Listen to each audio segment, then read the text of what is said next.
They looked like a perfect couple.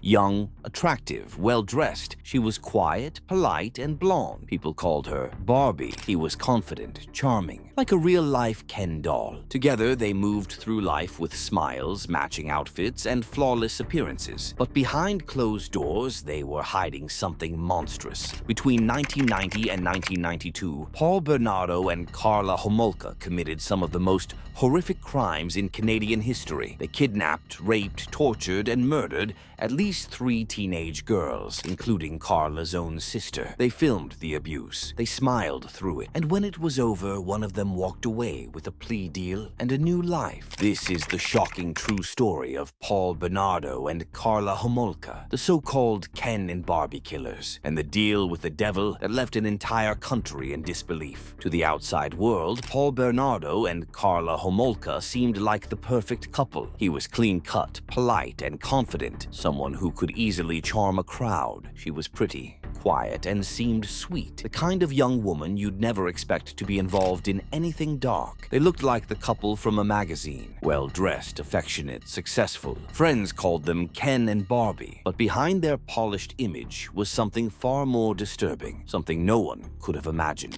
Bernardo was born in 1964 in Scarborough, Ontario. His early life was filled with personal difficulties, family issues, hidden secrets, and emotional trauma shaped him from a young age. By the time he was in his early 20s, Paul had become skilled at presenting a likable image, but underneath, he was battling dangerous tendencies that no one close to him had fully seen. He pursued business school, dressed well, and said the right things, but quietly, he began exhibiting behaviors that revealed a need for control, dominance, and manipulation, especially in his relationships. His charm wasn't just natural, it was practiced. Then, in 1987, Paul met Karla Homolka. She was 17, he was 23. Karla came from a middle-class family in St. Catharines. She loved animals, had good grades, and worked part-time at a pet store. She was the oldest of 3 sisters and was seen as responsible and kind. When Karla met Paul at a convention, the connection was instant. She was drawn to his confidence.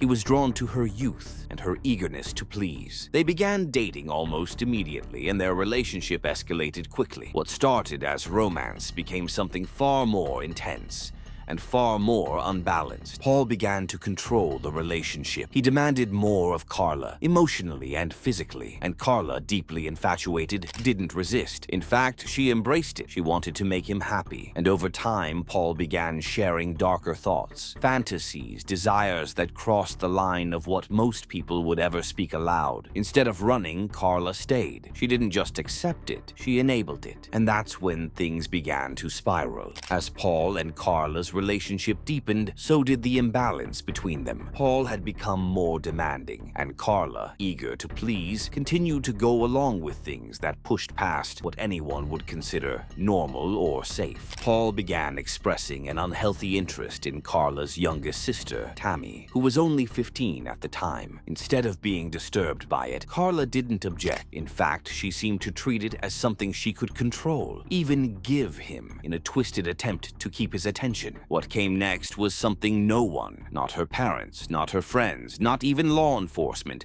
could have predicted. On December the 23rd, 1990, Karla and Paul were spending time at the Homolka family home, preparing for the holidays. That evening, after the rest of the family had gone to bed, Karla offered her younger sister a drink. Tammy accepted, not knowing anything was unusual. She began to feel unwell shortly afterward and became unresponsive. Emergency services were called when it became clear something was wrong. Tammy was rushed to the hospital, but tragically, she did not survive.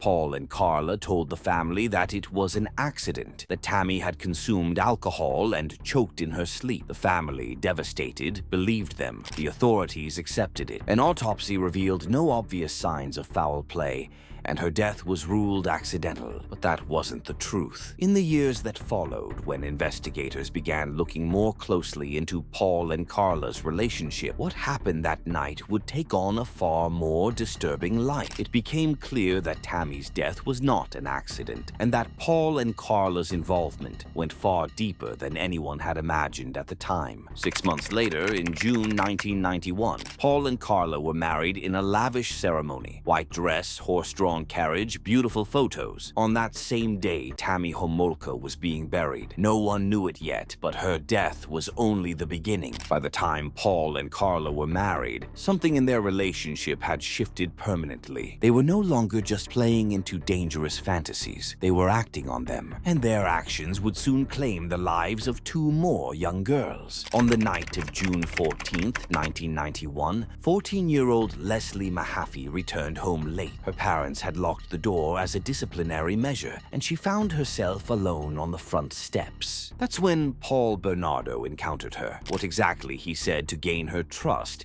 is still unclear, but Paul had a way of appearing calm, even helpful. Leslie agreed to go with him. Instead of getting help, she was taken to the home Paul now shared with Karla. Over the next 24 hours, Leslie was held in the house, where she was subjected to prolonged physical and emotional trauma. Her identity was concealed during parts of the incident, but at some point her blindfold was removed. That, Paul and Karla later said, made her a risk. Leslie was never seen alive again. Her remains were found weeks later, placed in blocks of concrete and submerged in a lake not far from the couple's home. The discovery horrified the community. At the time, no one had any idea that the couple responsible had been celebrating their wedding just days after the crime. In April 1992, another tragedy unfolded, this time in broad daylight. Kristen French, a bright, confident 15-year-old from St. Catherine's, was walking home from school just before Easter weekend. As she passed a church parking lot, she was approached by Karla, who appeared to be asking for directions. Paul was nearby, waiting. Within seconds, Kristen was forced into their vehicle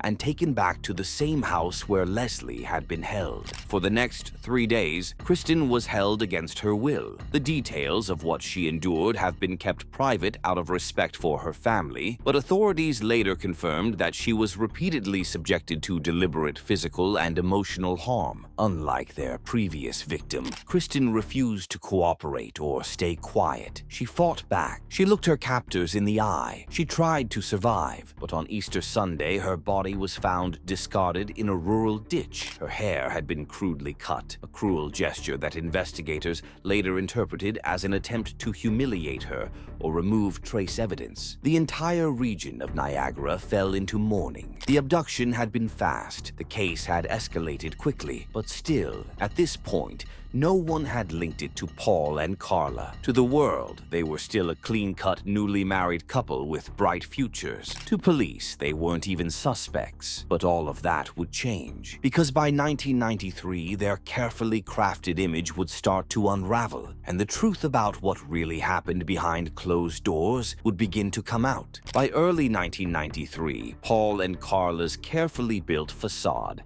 had begun to crack. Inside their marriage, the dynamic had shifted. Paul, who had always been controlling, had become increasingly violent, not just towards victims, but toward Karla herself. He beat her regularly, humiliated her, left her bruised and bloodied. One attack in particular, a vicious beating with a flashlight, sent Karla to the emergency room with 2 black eyes and broken ribs. That incident changed everything. Karla's family urged her to leave him, and for the first time, she did. In January 1993, Karla moved out and went to stay with her parents. Weeks later, she went to police. At first, she painted herself as a victim, not just of Paul's physical abuse, but of his crimes. She said she feared him, that he had forced her into everything, that she was powerless, that she had no choice. But she also told them this: Paul Bernardo was responsible for the murders of Kristen French and Leslie Mahaffy, and he was also the Scarborough rapist, the same man police had been hunting for years. It was an explosive confession, and investigators brought Paul in for questioning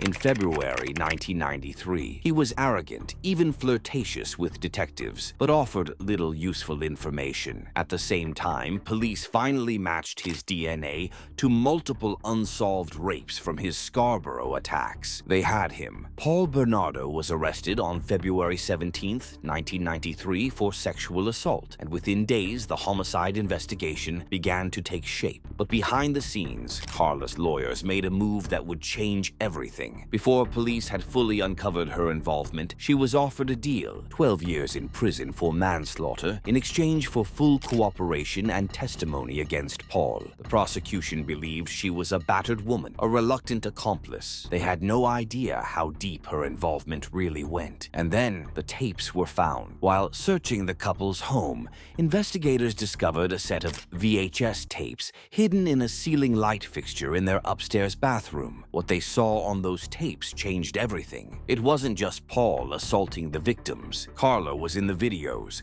actively participating. She was seen laughing, calling the victims insults, coaching them through the assaults. She drugged her own sister. She held the camera. She was not a bystander. The prosecutors were horrified, but the deal had already been signed. They couldn't undo it. Karla Homolka would serve just 12 years in prison for her role in the rape, torture, and murder of 3 teenage girls. The public was furious. The press called it the deal with the devil. In 1995, more than 2 years after Paul Bernardo's arrest, the case finally went to trial. By this point, the public already knew this wasn't an ordinary murder trial. The victims were young. The accused were once a golden couple. And the rumors about videotapes, torture, and a controversial plea deal had turned this into the most infamous criminal case in Canadian history. The courtroom was packed. Family members of the victims, members of the press, survivors of Paul's earlier assaults, protesters, lawyers, spectators. Everyone wanted justice. Everyone wanted answers. And most of all, everyone wanted to see what was on the tapes. But the public never would. The tapes, those horrific recordings showing Paul and Karla raping and humiliating their victims, were shown only to the jury, the judge, and the attorneys. The footage was deemed too graphic and too damaging for public release. But the jury saw everything. They saw Kristen French, bruised and terrified. They saw Leslie Mahaffy, drugged, begging, and assaulted. They saw Karla smiling, laughing, telling the girls what to do. There was no denying what had happened. No room for reasonable doubt. No defense strong enough to erase the truth. Paul Bernardo was found guilty on 2 counts of first-degree murder, kidnapping, sexual assault, and desecration of a human body. He was sentenced to life in prison with no possibility of parole